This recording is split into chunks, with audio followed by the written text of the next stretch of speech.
The road to recovery can vary depending on your damage. Your body requires a certain amount of care over a certain period of time.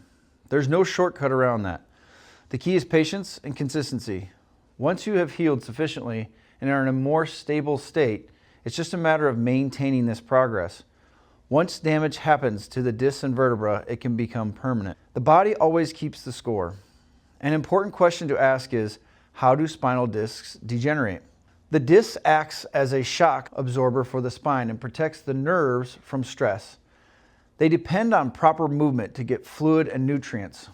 These discs have poor blood supply and thus get most of their nutrients from motion alone.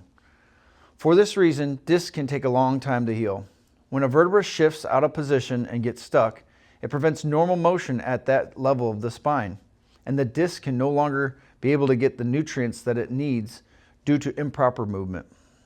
Over time, that disc will dry out and rot, which is what we know as disc degeneration. You might be thinking, well, I'm active and I move a lot.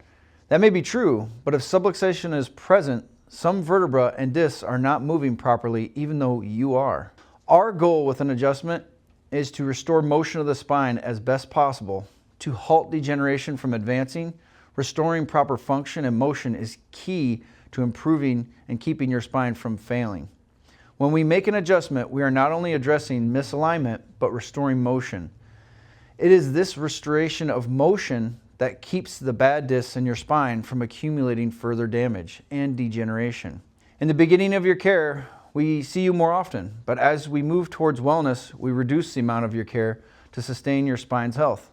Continuing care is always needed as everyday life constantly stresses your spine. Most people do best with weekly adjustments.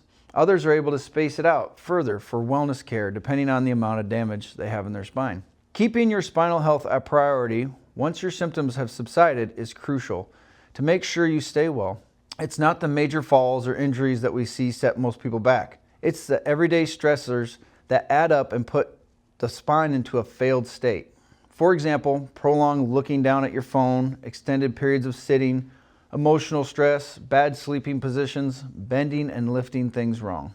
However, adjustments keep the spine fine-tuned and help people stay on track. It makes no sense to only attend to your car or your teeth once they are failing. For the same reason, because you use your teeth every day, this implies micro damage. And it is why your dentist will say they will check you in 6 months, etc. Keeping chiropractic a part of your life is going to keep you able to do all the things that you love.